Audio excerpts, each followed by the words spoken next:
প্রিয় শিক্ষার্থী, আসসালামু আলাইকুম। আমরা অনুশীলনী 9.1 নবম দশম শ্রেণীর ত্রিকোণমিতিক অনুপাতের সূত্রগুলো নিয়ে আলোচনা করব। কিভাবে খুব অল্প সময়ে সূত্রগুলো শেখা যায়, ঠিক এটা আমি আজকে আপনাদেরকে বলতে যাচ্ছি। তাহলে আমরা একটু লিখি এক নম্বরের সূত্রগুলো।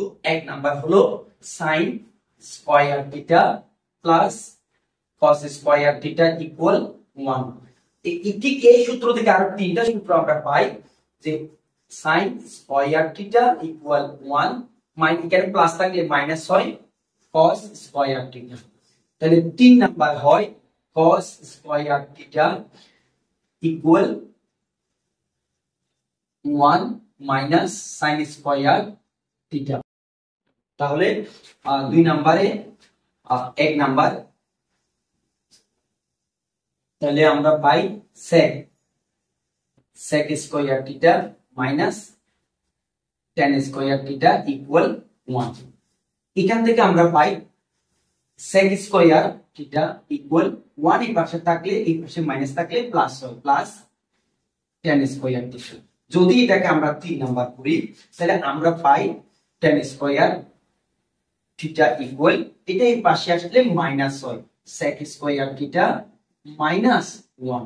তাহলে আমরা 3 নাম্বারে যদি যাই, 3 নাম্বারে পাই, 3 নাম্বারে 1 number cosec square theta minus cot square theta equal 1। এটার থেকেও ঠিক সেম ভাবে আমরা পাই cosec, যদি আমরা এদিকে রাখি cosec square theta equal 1, minus যে থাকলে প্লাস হবে, প্লাস cot স্কয়ার থিটা। 3 নম্বরে আমরা পাই cot স্কয়ার থিটা ইকুয়াল, এই পাশে আসলে cosec স্কয়ার থিটা মাইনাস 1। এই প্রথম অংশে আমরা 3টা, দ্বিতীয় অংশে 3টা, তৃতীয় অংশে 3টা। আমাদের মূল বই আছে 1 নাম্বার, 1 নাম্বার।